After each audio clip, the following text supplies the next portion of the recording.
Hoje eu gostaria de falar a respeito da atual situação da igreja. Nós paramos para pensar por que a igreja hoje não se parece com a igreja de antigamente. O que foi que mudou? São os costumes? São as roupas? As doutrinas? Será que tem muita tolerância hoje? Será que as pessoas não têm mais fé? No Evangelho de Lucas, capítulo 18, está escrito: quando porventura vier o Filho do Homem, achará fé na terra? Uma pergunta feita pelo próprio Jesus. Se quando ele voltar, será que ele vai encontrar fé na terra? O que dá a entender que a fé está diminuindo. Por outro lado, o apóstolo Paulo diz que a fé vem pelo ouvir e o ouvir da palavra de Deus. Então nós paramos para pensar, para analisar o que tem de errado aqui. O maior pregador do evangelho do nosso século que eu conheço chama-se Jimmy Swaggart. Um grande pregador, cheio de sabedoria, cheio da unção de Deus, com muita autoridade para pregar o evangelho. Não importam os erros do passado. Quem ainda não errou, como Jesus disse para os hipócritas fariseus da sua época, aquele que estiver sem pecado, seja o primeiro a tirar pedra. Ele diz que o coração endurecido nos impede de ser abençoado muitas vezes. Eu paro para pensar nessa questão do coração endurecido. Eu começo a analisar o próprio pregador, Jimmy Swaggart. Ele diz assim que as pessoas pensam que ele é muito duro para pregar, que ele é um crítico duro, que ele é muito exigente, mas ele diz que ele não é tão exigente quanto João Batista ou quanto Jesus. Mas por mais duro que pregue, não estou pregando tão duro como Jesus. Ele olhava para eles e dizia: vocês são serpentes. Isso é duro. São uma raça de víboras, disse. São como sepulturas caiadas, por fora são bonitas, mas por dentro estão cheios de ossos, como um cemitério, cheirando o mal. Foi o que Jesus disse.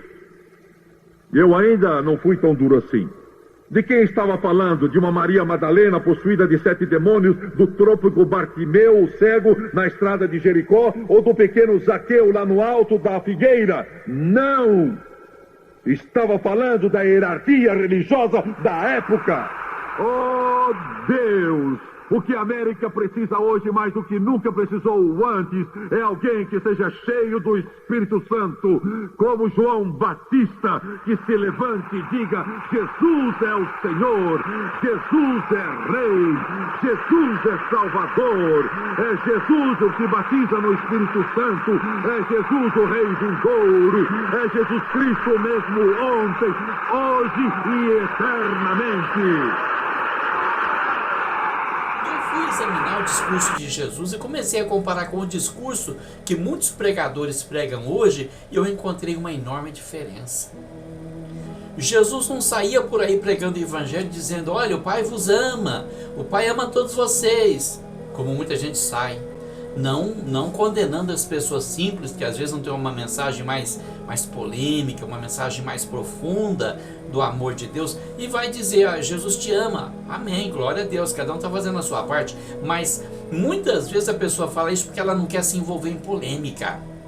Muitas vezes a pessoa fala isso porque ela quer se resguardar de um problema consigo mesmo, quer parecer bem para a sociedade, quer agradar a todo mundo.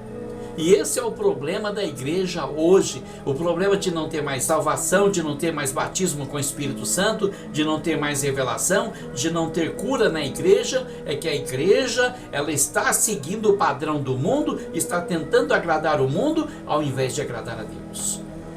Na primeira carta aos Coríntios, capítulo 1, versículo 18, o apóstolo Paulo diz assim: porque a palavra da cruz é loucura para os que perecem, mas para nós que somos salvos é o poder de Deus. Por que pareceria loucura a palavra de Deus? Nós vamos analisar o discurso de Jesus.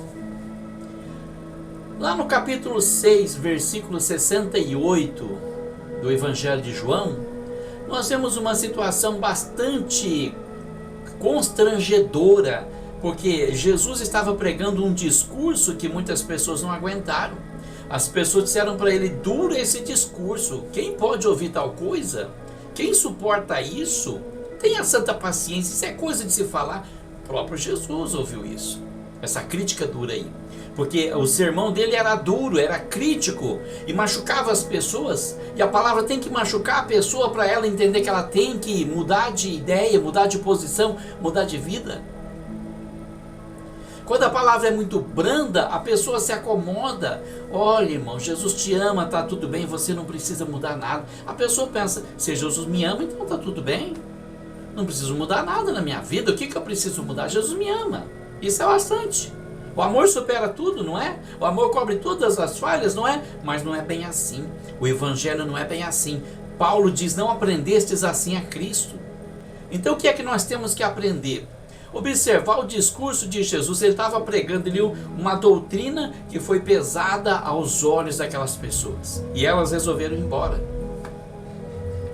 Comeram o pão que ele multiplicou. Até ali tudo bem, ninguém rejeitou o pão. Mas quando veio a doutrina pesada e dura bater de frente, então eles começaram a recuar e foram embora. A doutrina de Jesus era essa: vocês são hipócritas, vocês são fariseus, vocês gostam de criar ordenanças para as pessoas, mas vocês não cumprem.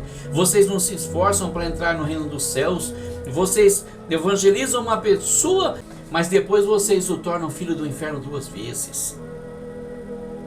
Vocês são serpentes, são raça de víboras. Vocês são filhos do diabo e quereis satisfazer os desejos de vosso pai. O diabo foi homicida desde o princípio, vocês são também. Vocês querem me matar. Esse era o discurso de Jesus. Não é o discurso que a gente vê muitas vezes no púlpito, que a pessoa está pregando.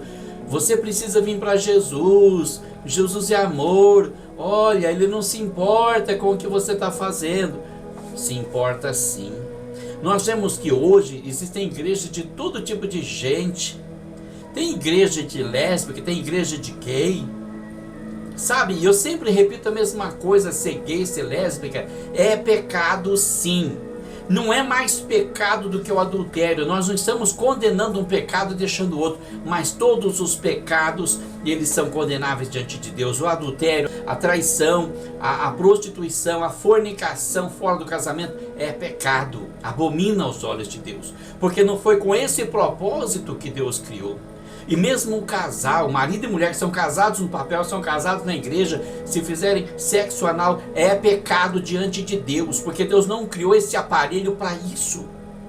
Não é só porque é gay que é pecado, não é pecado qualquer pessoa que faça isso, mesmo quem não seja. E nós precisamos aprender a condenar o pecado e dizer que o pecado é negro, e que o inferno é quente e aguarda aqueles que praticam o pecado. A única forma de transformação é pela palavra. E a palavra muitas vezes, ela parece loucura, parece agressão, mas essa agressão vai fazer as pessoas caírem em si. Foi assim que Jesus perguntou para Pedro: vocês também não querem se retirar? E Pedro disse: Senhor, para quem iremos nós? Só tu tens palavra de vida eterna. O que nos leva a entender também que até os discípulos achavam a doutrina de Jesus pesada. Mas eles não podiam sair, não podiam se afastar. Eles iam para quem? Para quem eles iam? Eles sabiam que só Jesus tinha palavra de salvação.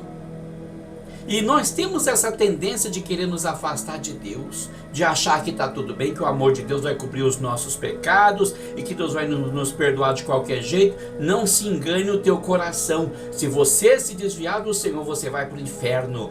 Você não terá salvação, porque a salvação está na pessoa de Jesus. Você precisa sim se aproximar mais dele, esperar nele, para ele resolver os seus problemas, e não você tentar resolver seus problemas. Se você entregou sua vida para Jesus, é ele que vai resolver os seus problemas e não você. Mas se você toma a direção da sua vida de volta, então você está por sua conta e vai acabar no inferno, vai acabar sem salvação, perdido na eternidade para sempre, como uma estrela errante. Mas reconheça agora que só Jesus tem palavras de vida eterna. Certamente Pedro queria ter escapado, queria ter saído, queria ter ido embora, voltado para as redes de pesca. Os outros discípulos também, porque a vida era mais fácil sem Jesus. Mas Pedro reconheceu, Pedro disse que não tinha para onde ir. Para onde eu vou? Tudo que eu faço nesse mundo acaba. Se eu compro um carro eu perco, se eu compro uma casa eu perco, se eu tenho um casamento eu perco. Tudo que eu consigo nesse mundo eu posso perder, mas eu não posso perder Jesus. porque se eu deixar de ter intimidade com Ele, então estarei perdido para sempre. Eu espero que você compreenda as palavras do apóstolo Pedro, o sentimento que estava no coração dele. Talvez quisesse se afastar, mas jamais se afastaria. Por quê? Porque só tu tens palavras de vida eterna.